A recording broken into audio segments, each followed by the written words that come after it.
صدقہ فطر کی مقدار کیا ہے، رہنمائی فرمائیں۔ صدقہ فطر چار قسم کی چیزوں سے ادا کی جا سکے گی۔ پہلی چیز کیا ہے جی؟ گندم ہے، اور گندم کی مقدار یعنی کہ 2.25 سیر گندم یا اس کی قیمت، یہ کسی غریب کو دینا، یہ ایک بندے کے اوپر لازم ہے۔ تو پھر آپ اس کا اندازہ لگائیں کہ اگر گھر کے اندر 7 بندے ہیں تو 2.25 سے یعنی چلو احتیاطاً 2 سیر گندم کے حساب سے ان کا فطرانہ ادا کرنا یہ واجب ہو جائے گا۔ اگر کوئی شخص گندم نہیں دینا چاہتا اور اس کے پاس یا نہیں ہے تو پھر اس کی قیمت جو بازاری قیمت ہے اس حساب سے اس کے پیسے دینا ضروری ہو جائے گا۔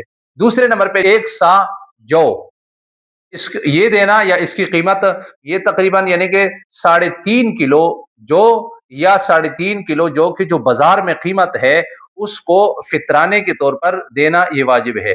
نمبر 3 کھجور، یہ 1 سا کھجور یعنی 3.5 کلو کھجور یا اس کے بازار میں جو قیمت ہے اس کو صدقہ کرنا یہ واجب ہے۔ اور چوتھے نمبر پر کشمش، یعنی 1 سا تقریباً 3.5 کلو کشمش کو جو ہے نا کسی غریب کو دے دینا، یا اس کی جو قیمت ہے یہ دے دینا۔ یاد رکھیں یہ 4 قسم کی چیزیں ہیں جس سے فطرانہ ادا کیا جا سکتا ہے۔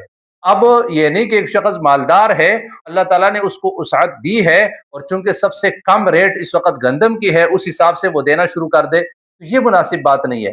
بلکہ اگر اللہ تعالیٰ نے وسعت دی ہے، بہت کچھ کسی مالدار کے پاس ہے، اس کو چاہیے کہ وہ کشمش کا ریٹ رکھے اور اس حساب سے اپنی پوری فیملی کے جتنے فطرانہ بنے وہ کسی غریب کو دے دے اور اس کی ادائیگی کرے۔ تو بہرحال ان 4 چیزوں سے آپ جو ہے نا کسی ایک چیز کو لے لیں اور اس میں سے اگر اپنا صدقہ فطر ادا کرنا چاہے تو ادا کر سکتے ہیں۔ Royal broadcasting network پیش کرتا ہے۔